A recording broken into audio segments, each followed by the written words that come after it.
Hello friends, welcome to Sumitra stories Telugu. మనం ఈ వీడియోలో అత్యాస అన్నపూర్ణమ్మ అనే స్టోరీ గురించి తెలుసుకుందాం. గంగమంగపాడు అనే పెద్ద పట్టణానికి ఆ పక్కన ఉన్న మరో పల్లకి మధ్యలో ఒక పెద్ద అడవి ఉంటుంది. ఆ రెండు ఊర్ల మధ్యన రాకపోకలు సాగాలంటే ఉన్నవి రెండే దారులు. ఒకటి ఊరికి తూర్పు వైపు ఉండే పెద్ద నదిలో పడవ ప్రయాణం చేయడం, లేదా ఇలా అడవిలో నుండి వెళ్లే మార్గం. కాని అడవి దాటడానికి 2 రోజులు పడుతుంది. అందుకే ఒక వర్తకుడు అతని బావమర్ది పట్టణం నుండి ఆ పల్లెకు వెళ్లడం ఎలా అని ఇలా మాట్లాడుకుంటున్నారు. లేదండి బావగారు, నన్నడిగితే ఆ నది మీద ప్రయాణం చేస్తే మనకి శ్రమ తెలియకుండా ప్రయాణం సాగుతుంది. పైగా నది ఒడి బాగుందంటే ఒక్క రోజులోనే ఆ పల్లెకి చేరిపోతాం కదా. లేదురా బామర్ది, నా మాట విను. ఆ నదిలో ప్రయాణం అంత సురక్షితం కాదు. నదిలో దొంగ సుడులు తిరుగుతున్నాయంట. ప్రయాణం మధ్యలో పడవ మునిగిపోతే ప్రాణాలకే ప్రమాదం. అందుకే 2 రోజులు పట్టినా ఇలా అడవి మార్గంలో వెళ్ళడమే నయం. సరే బావగారు, మీ ఇష్టం, మీరు ఎలా అంటే అలా అని తన బావగారి ఇష్టప్రకారం ఇద్దరూ కలిసి ఎడ్లబండి కట్టుకుని ఆ అడవి దారిలో పల్లెకు వెళుతుండగా చీకటి పడిపోయింది. అప్పుడు బావమర్ది ఇలా అంటున్నాడు. బావగారు, బాగా చీకటైపోయింది. బండిని ఎక్కడైనా ఆపుకొని ఈ రాత్రికి మజిలీ చేసి ఉదయాన్నే బయలుదేరదాం. చీకట్లో ఈ అడవి ప్రయాణం అంత మంచిది కాదనిపిస్తుంది అని అన్నాడు. అందుకు వర్తకుడు ఇలా బదిలిస్తున్నాడు. ఎందుకురా ఎక్కడ ఆగడం? మరో 1/4 క్రోసు దూరం వెళితే అక్కడ అన్నపూర్ణమ్మ సత్రం అని ఉంది. అందులో ఉండే బామ్మ దగ్గర భోజన వసతులు ఉంటాయి. అందుకే ఈ రాత్రికి అక్కడే బస చేద్దాం అని ఎడ్లని ఆ సత్రం దగ్గరికి పోనిచ్చాడు. అక్కడికి వెళ్ళాక అన్నపూర్ణమ్మ ఆ ఇద్దరికీ కాళ్ళు కడుక్కోవడానికి నీళ్ళిచ్చి ఆ తరువాత వారి దగ్గర చెరొక 50 రూపాయలు తీసుకుని ఇద్దరికీ భోజనం పెట్టింది. ఆ బావమర్దులిద్దరూ భోజనం చేసి నిద్రపోయారు. ఆ తరువాత ఆ అన్నపూర్ణమ్మ ఆ రోజు తనకి వచ్చిన సంపాదనని లెక్కపెట్టుకుంటూ ఇలా అనుకుంటుంది. 42, 43, హమ్మయ్య! వీటితో కూడా కలిపి ఈరోజు మొత్తం 45 మంది భోజనానికొచ్చారు. అంటే 2000 పైన ఈరోజు సంపాదన వచ్చింది. హమ్మయ్య! మొత్తానికి నా తెలివితేటలతో ఖర్చు తక్కువగాను ఆదాయం ఎక్కువగాను ఉంటుందిలే అని ఆనందంగా ఆ డబ్బుని లోపల భద్రంగా దాచుకుంది. నిజానికి ఈ అన్నపూర్ణమ్మకి అత్యాశ ఎక్కువ. అందుకే సత్రానికి వచ్చే జనం తినే భోజనాల్లో వాళ్ళు తక్కువ తినాలని అన్నంలో సున్నం కలపడం, కూరలో ఏవేవో ఆకుపసర్లు అవి ఇవి కలిపి పెట్టడంతో వచ్చిన జనం తమకి ఆకలి ఉన్నదానికన్నా తక్కువ తింటూ ఉండేవారు.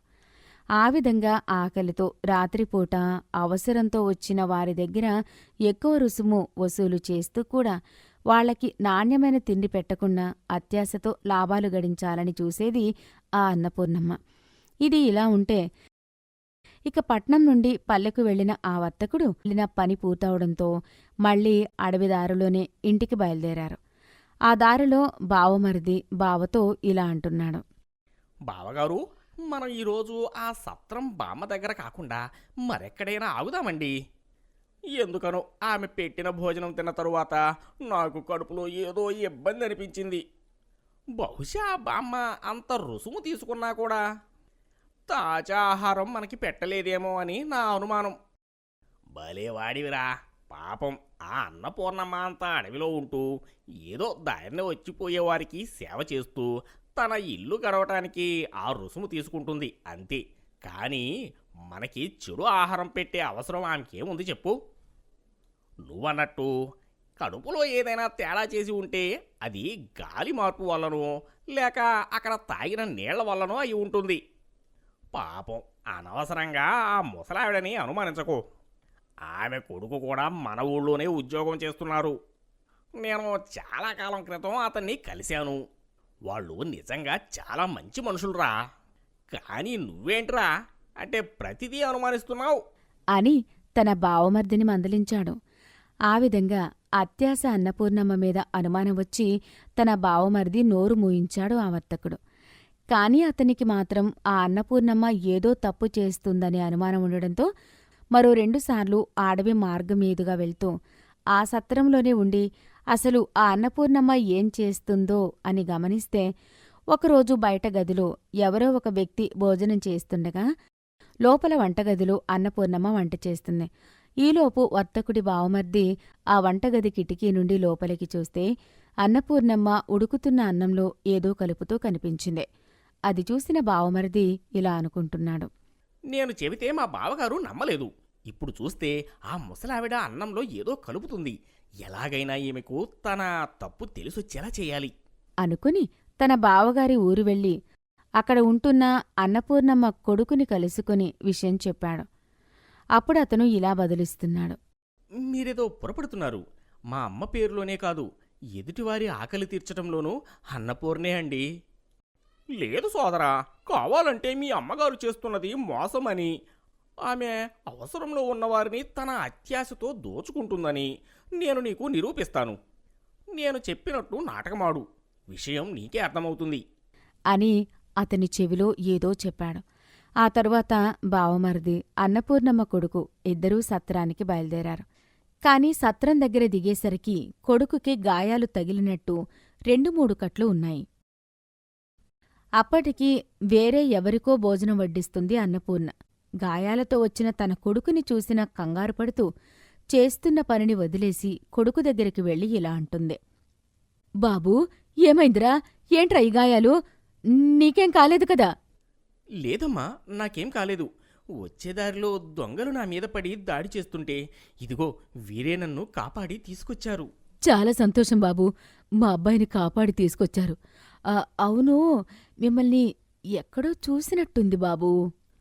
అవునమ్మా, నేను ఆ ఊరు నుండి ఈ పల్లెకి వెళుతూ 2-3 సార్లు ఇక్కడ బస చేశాను.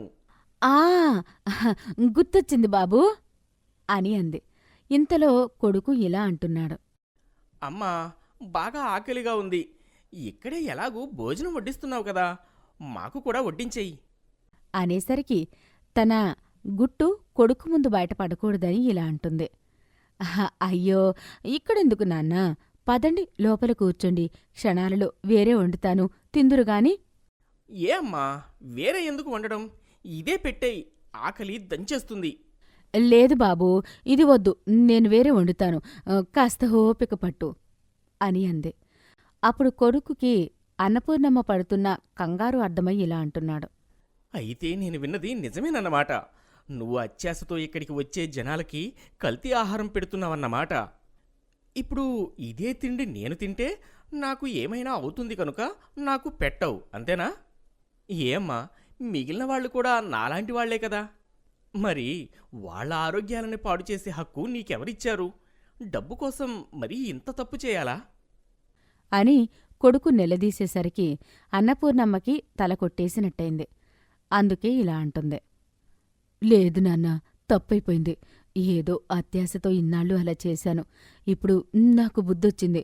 ఇకపై తిండితో వ్యాపారం చెయ్యను, పరుల అనారోగ్యంతో వచ్చే సొమ్ముకు ఆరాటపడను అని చెప్పి ఆ తర్వాత నుండి 10 రూపాయలకే చాలా చక్కటి రుచికరమైన భోజనాన్ని అందిస్తూ ఆ వచ్చిపోయే బాటసారులకి ఏ లోటూ లేకుండా చూసుకునేది అన్నపూర్ణమ్మ.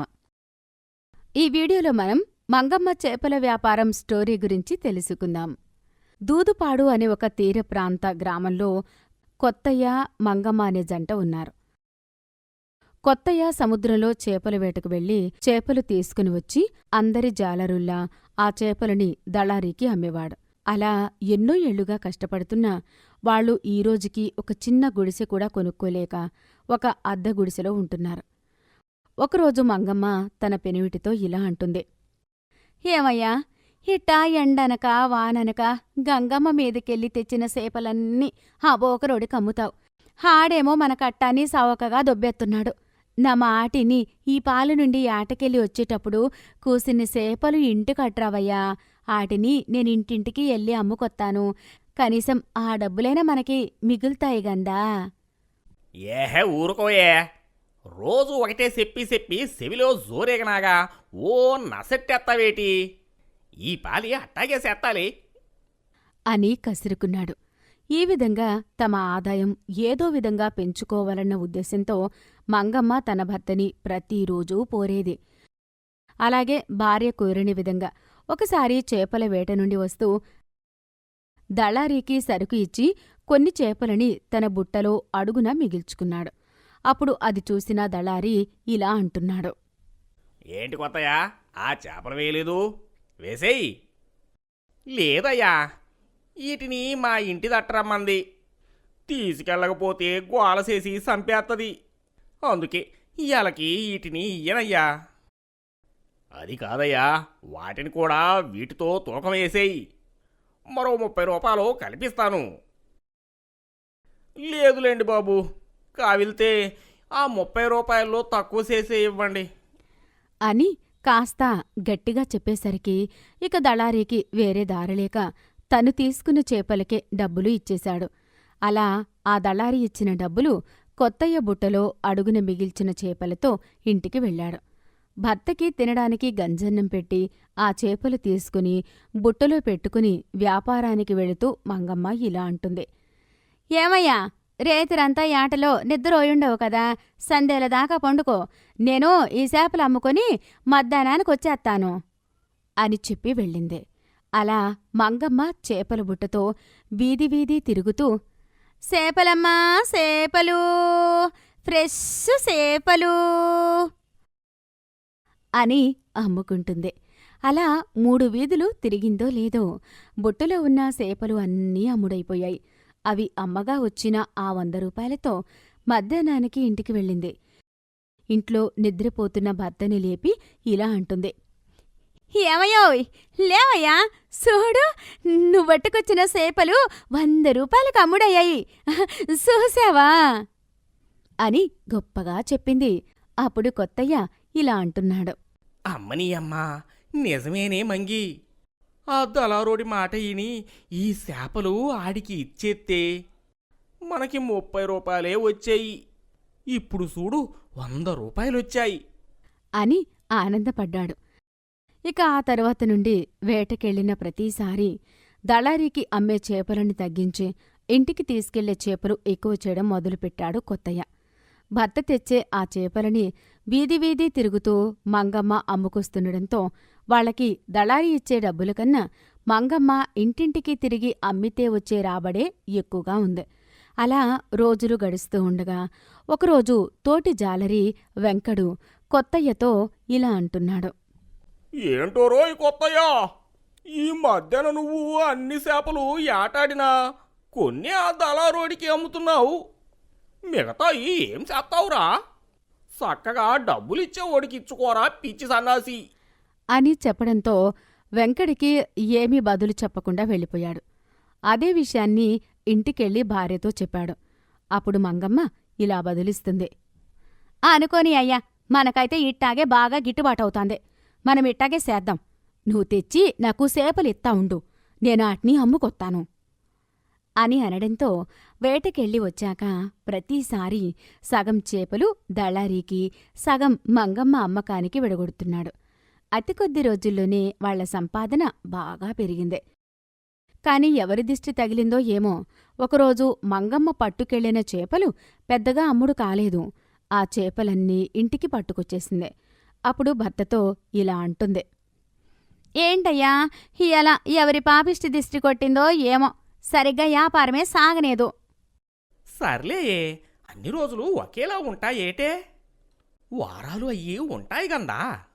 రేపు ఈ చేపలే అమ్ము. ఇయాలటకి ఆ సూరిగాడి దగ్గర ఒక ఐసు దిమ్మట్టు కొత్తాను. చేపల్ని అందులో ఎట్టు అని చెప్పి ఆ ఐసులో రాత్రికి చేపల్ని నిలువ ఉంచింది మంగమ్మ. అలా ఆ తరువాత రోజు ఆ ఐసులో పెట్టిన చేపలని అమ్మకానికి తీసుకెళ్ళింది. ఒక పెద్దింటావిడ మంగమ్మని పిలిచి చేపలని చూసి ఇలా అంటుంది.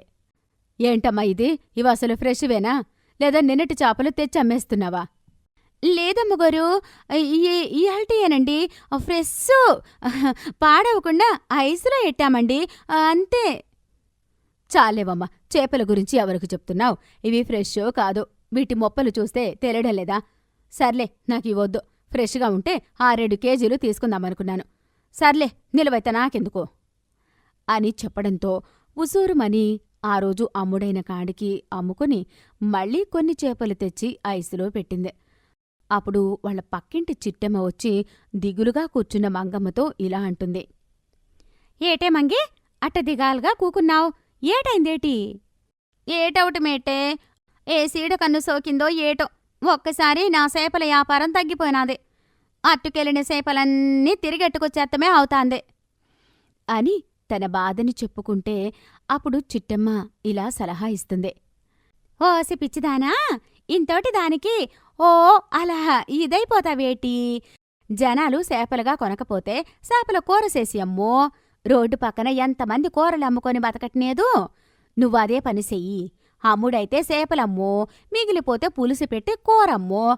నీ చేత్తో పులుసు పెడితే స్వర్గం చూసొచ్చినట్టుంటాదే అని చెప్పి జీవం పోయిన తమ జీవితాలకి కొత్త జీవం పోసి పిచ్చాపాటి మాట్లాడి చిట్టమ్మ వెళ్ళిపోయింది. అప్పుడు గంగమ్మ ఇలా అనుకుంటుంది. అవును కదేటి, ఈ ఆలోచన నాకు రానేదేటి? సర్లే, ఆ దేవుడే ఈ సెట్టమ్మ నోటంట ఆ మాట అనిచ్చినాడేమో అనుకుని ఇక ఆ రోజు నుండి భర్త తెచ్చే చేపలని మొదట అమ్మకానికి తీసుకునిపోయి అవి అమ్ముడు కాకపోతే చక్కగా గుమగుమలాడే చేపల పులుసు పెట్టి దాన్ని ఐటీ కంపెనీల దగ్గర రిచ్ క్లాస్ జనం ఉన్న చోటులో రోడ్డు పక్కన అమ్మడం మొదలుపెట్టింది. దాంతో జనం మంగమ్మ చేసే చేపల పులుసుని ఇష్టంగా పట్టుకెళ్లడంతో పడిపోయింది అనుకున్న మంగమ్మ చేపల వ్యాపారం రూపం మార్చుకుని మళ్లీ పుంజుకుంది. అలా ఆ పేద జంట అతి తక్కువ కాలంలోనే ఒక గుడిసె కొనుక్కుని ఆనందంగా జీవించసాగారు. కథ చివరి వరకు చూశారు అంటే ఎంతో కొంత నచ్చే ఉంటుంది. వీలైతే లైక్ చేయండి, కుదిరితే షేర్ చేయండి. మరిన్ని కొత్త వీడియోస్ కోసం మన సుమిత్ర స్టోరీస్ తెలుగు ఛానల్ని సబ్స్క్రైబ్ చేసుకోండి.